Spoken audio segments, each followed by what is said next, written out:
തിരുവനന്തപുരത്ത് VSSC ശാസ്ത്രജ്ഞനും ഭാര്യയ്ക്കും നേരെ ഗുണ്ടാക്രമണം.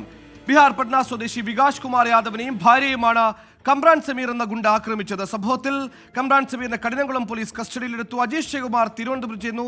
അജീഷ്, ഈ നായയെ വെച്ച് ഒരു ഗൃഹനാഥനെ കടിപ്പിച്ച കേസിലും പെട്രോൾ ബോംബെറിഞ്ഞ കേസിലും ഈ അടുത്താണ് കമ്രാൻ പിടിയിലാകുന്നത്. അതിൽ നിന്ന് ജാമ്യത്തിലിറങ്ങിയുടൻ മറ്റൊരു കേസുമായി അകത്തേക്ക് പോവുകയാണോ? കമ്രാൻ അഴിഞ്ഞാട്ടം തലസ്ഥാനത്തിന് തലവേദനയാവുകയാണോ?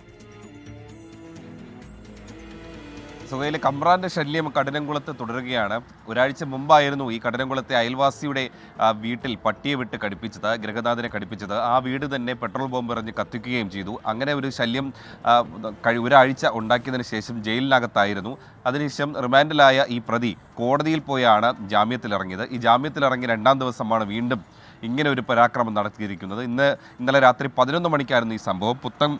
പുത്തൻതോപ്പ് ആശുപത്രിക്ക് സമീപമായിരുന്നു ഈ VSSCയിലെ ശാസ്ത്രജ്ഞനായിട്ടുള്ള വികാസ് കുമാറിൻ്റെ ഭാര്യയും സഞ്ചരിച്ചിരുന്ന കാർ ഈ കമ്രാനും സംഘവും അവർ 3 പേരുണ്ടായിരുന്നു. ഇവർ തടഞ്ഞു നിർത്തി ആദ്യം കാറിൻ്റെ ചില്ല് എറിഞ്ഞ് തകർത്തു. ഇവർ പുറത്തിറങ്ങിയപ്പോൾ ഇവരെ അസഭ്യം പറയുകയും ഒപ്പം തന്നെ കത്തി ഉപയോഗിച്ച് കഴുത്തിലും ശരീരത്തിലും പരിക്കേൽപ്പിക്കുകയും ചെയ്തു. തുടർന്നാണ് ഇരുവരും കഠിനംകുളം പോലീസിൽ പരാതി നൽകിയത്, ഈ ശാസ്ത്രജ്ഞനും ഭാര്യയും.